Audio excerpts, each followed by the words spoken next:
வணக்கம் நண்பர்களே. என்றும் வசந்த காலம் யூடியூப் சேனல் நண்பர்களுக்கு வணக்கம்.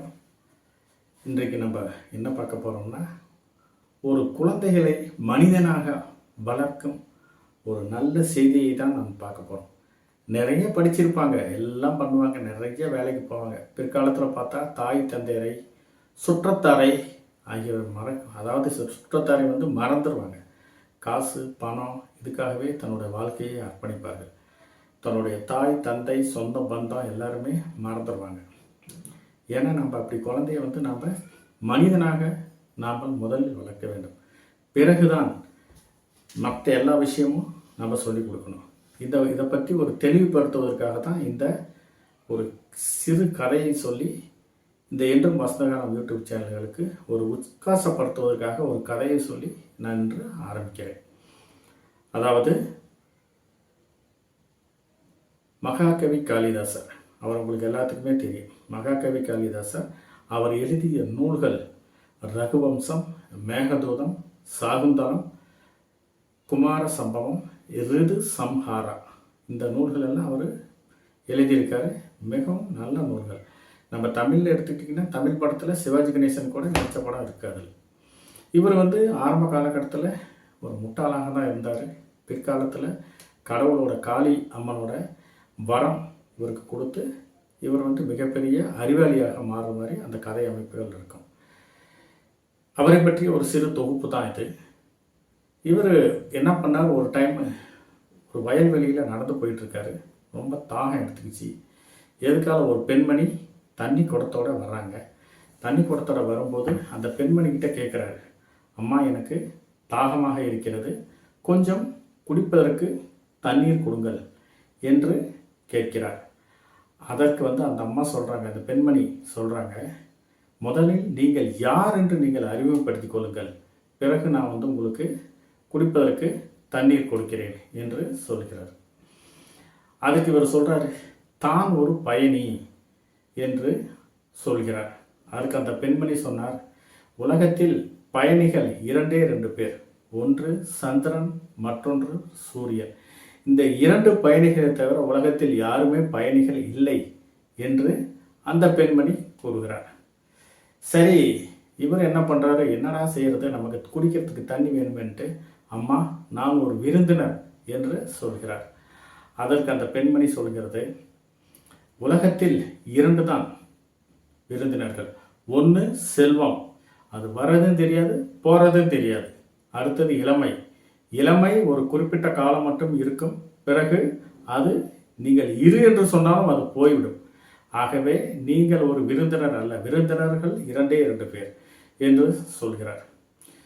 இவர் என்ன சொல்கிறதுன்னு இவருக்கு ஒன்றும் புரியல. மறுபடியும் என்ன சொல்கிறாரு, அம்மா தான் ஒரு பொறுமைசாலி என்று சொல்கிறார். அதற்கு அந்த பெண் சொல்கிறார், உலகத்தில் 2 பேர் தான் பொறுமைசாலி. ஒன்று பூமி, மற்றொன்று மரம்.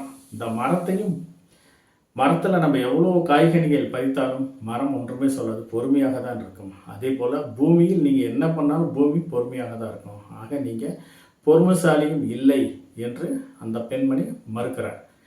பிறகு இவர் கோபமாக, என்னம்மா குடிக்கிறதுக்கு ஒரு தண்ணி கேட்டால் நீங்கள் இவ்வளோ கேள்வி கேட்குறீங்க, எனக்கு நான் ஒரு பிடிவாதக்காரன்னு வச்சுக்கிங்க அப்படின்னு கேட்குறார். அதுக்கு அந்த பெண்மணி சொல்கிறார், உலகத்தில் பிடிவாதக்காரர்கள் 2 பேர். ஒன்று முடி, மற்றொன்று நகம். இந்த முடியும் நகமும் நீங்கள் வெட்ட வெட்ட பிடிவாதமாக வந்து கொண்டிருக்கும்.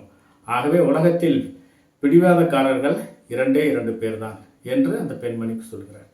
இவருக்கு கோபம் வந்துடுச்சு. நம்ம ஒரு குடிக்கிறதுக்கு ஒரு தண்ணி கேட்குறோம், இந்த அம்மா என்னென்னமோ சொல்கிறாங்களே அப்படின்ட்டுமா என்ன ஒரு முட்டாள்னு நினச்சிக்க, நான் எனக்கு எதுவும் இல்லை, எனக்கு குடிக்கிறதுக்கு மட்டும் தண்ணி கூட, நான் ஒரு முட்டாள் நினச்சிக்க அப்படின்னு சொல்கிறார். உடனே அந்த பெண்மணி சொல்கிறார், உலகத்தில் முட்டாள்கள் 2 பேர் தான். ஒன்று ஆள தெரியாத அரசன், மற்றொன்று துதிப்பாடும் அமைச்சர்கள். இந்த 2 பேர் தான் முட்டாள், வேறு யாரும் உலகத்தில் முட்டாள் இல்லை, மற்றவங்க எல்லாம் புத்திசாலி தான் என்று சொல்கிறார். இந்த பெண்மணி என்ன நினைக்குதுன்னா, இவர் தான் ஒரு மனிதன் என்று சொல்லுவார் என்று நினைக்கிறது. ஆனால் அவர் அந்த மனிதன் என்ற ஒரு வார்த்தையை மறந்துவிட்டு மீதி எல்லாமே இவர் சொல்கிறார். பிறகு இவருக்கு தண்ணி தாகம் தாங்க முடியல. என்ன பண்ணார், காலில் விழுந்து, அம்மா தாயே எனக்கு தண்ணி கொடு, என்னால் ஒன்றும் முடியல, நீ கேட்குற கேள்விக்கு என்னால் பதில் சொல்ல முடியல, தண்ணி கொடுமான்னு சொல்லி கெஞ்சி கேட்குறார். கெஞ்சி கேட்டு காலில் விழுந்து அழுகுறார். தண்ணி வேற எங்கேயும் இல்லை, கொஞ்சம் தூரம் போகணும், இவர் கலப்பு வந்துடுச்சு.